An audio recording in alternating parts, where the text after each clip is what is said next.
Well, hello there. So, I just got back from last night. Got back from my weekend at the Oregon Country Fair. And I'll assume you don't know what that is. And just say that it's probably not like other fairs that you've been to. It's sort of like a Renaissance fair, a fantasy Renaissance fair mixed with a little bit of Burning Man and like an open air mall from the Lord of the Rings. Does that make sense? Lots of arts and crafts, lots of music, and a lot of freedom of expression in a way that is really fun and inspiring to me. Anyway, we got to hang out for the weekend, and I'll just see a lot of cool stuff, meet a lot of cool people, see friends that we know from around here, and what I wanted to talk about was just the thing that I've been working on, which is like getting myself out there, like trying not to let my self-consciousness just stop me from doing fun things. And I had a really big success at the country fair. So one of the things that I did was I did some dancing. And, I realize that's not a big deal for a lot of people. But I've been working on this, not real aggressively or anything, but I've been working on it for a few years now. Just trying to get myself to be more comfortable dancing.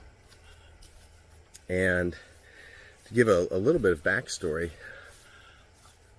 I always was so uncomfortable on a dance floor. Just miserable. Like, I hated it. And so I didn't do it. But it was just, I was so self-conscious.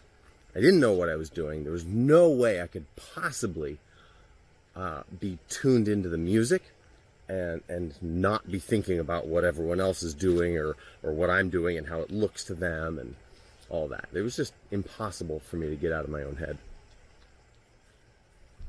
And so I just didn't dance. And it caused problems for me because it hurt my confidence in a lot of ways, and it meant that I couldn't relate to, say, women in that way.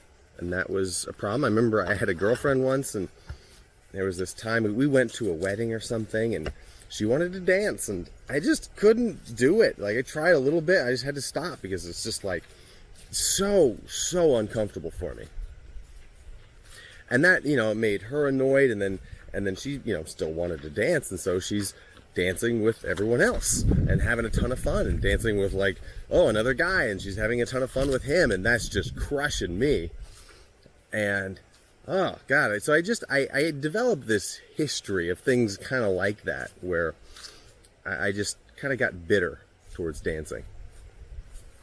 And then, okay, fast forward, a few years ago I started just working on dancing because it was something that I knew that I kind of knew logically there would be benefit from being able to dance. And I also just wanted the skill because people who could dance well were so cool and attractive and fun, and I wanted to be that. And so I decided to start trying to dance more. And what that meant was I had to do it, well, I needed to make it easier for myself. Just going straight up into dancing out, in front of a bunch of people, it was just too big of a hurdle. It just was a no-go, a non-starter for me. And so I had to make it more accessible to myself. And what that meant was I had to do something to reduce my self-consciousness. And what I ended up doing was, well, I had to make sure that nobody could witness me dancing. and it was almost like to the extreme. So I had to, like, I did it at home. I did it at night with like the blinds all closed, and I'd turn out all the lights. I'd even like put my phone away so there's no chance even like the camera could somehow, you know, secretly be recording me or something. Like, it was like I was that just I needed that much safety. So I had to do all that. And I'd wear headphones so I could turn up the music maybe a little louder than I should have, but just to make sure that I could drown out other sounds and that the music was easier for me to focus on. And then I used cannabis. And when I put all of those together, then I could start to dance. I could actually put on music and move my body and do like a dancing session, like say for an hour, and actually enjoy it. And it would be, you know, weird, not particularly skillful movement, but it was where I was able to go. Just like if you're trying to work out in the gym, you can't just pick up the big weights right at first. You got to start with the skill level, your ability that you're at. You can't just jump straight to the impressive stuff. So that's where I was starting. I needed privacy to the max. I needed to really pump the music, and I needed some chemical assistance. And with those on my side, then I could start to dance. And so I did that for a while. Just every once in a while, once every couple of weeks even, I would just give myself a dancing session. I'd ask my wife to like leave the house for a couple of hours to, you know, give me the privacy, and I'd do my little ritual, and then I'd do some dancing.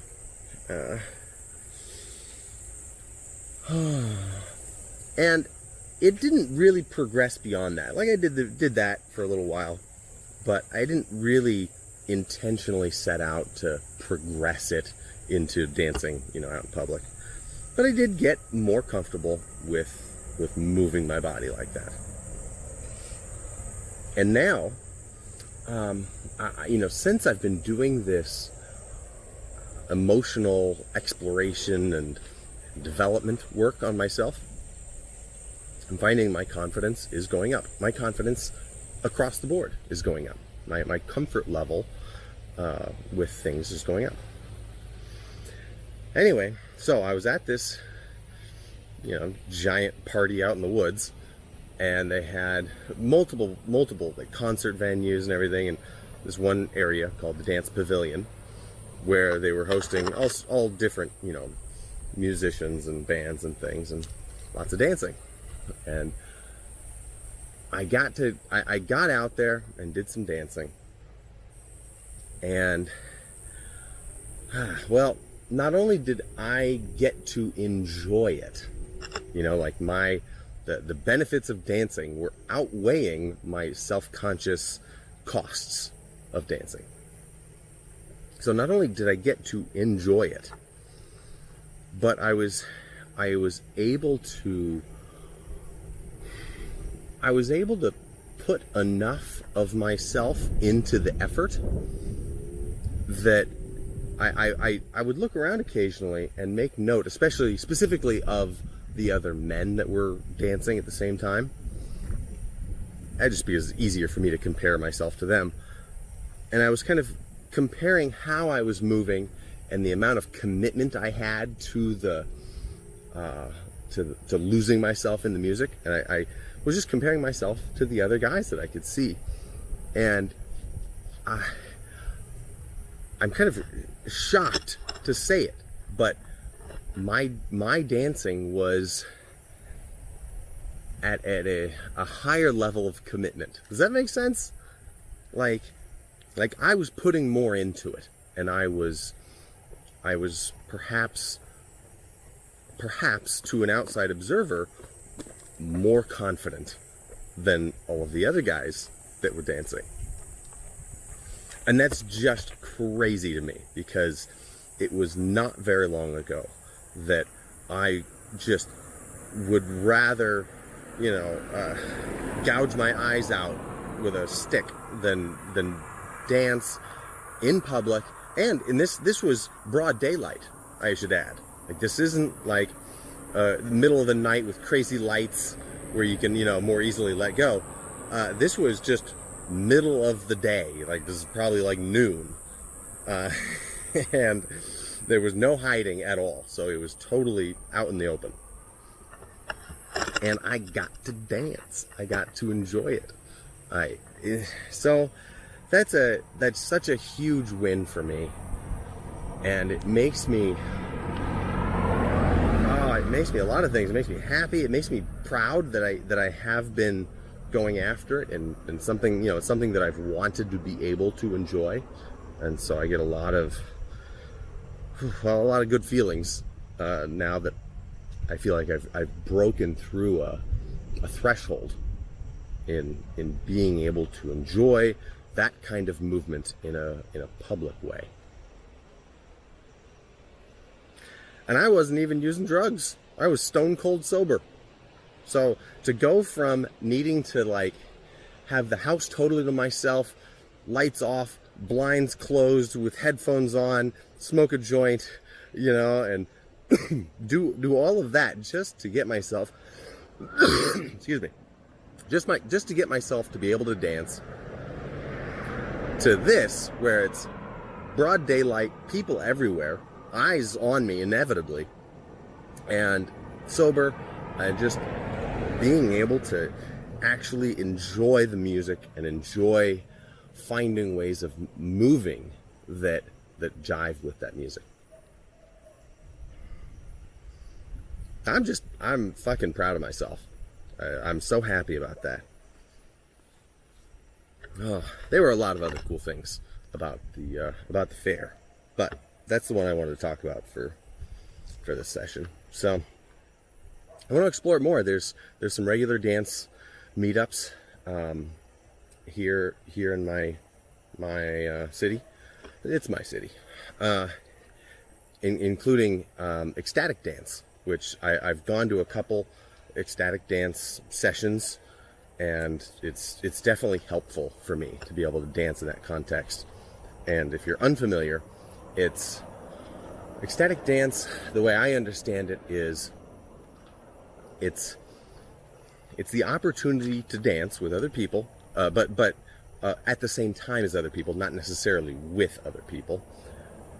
And there is no expectation of what kind of dance you're doing. No expectation that the movement you're doing looks like dancing. Like, basically, it's a safe environment for you to move in any way that you feel like moving while there's music playing.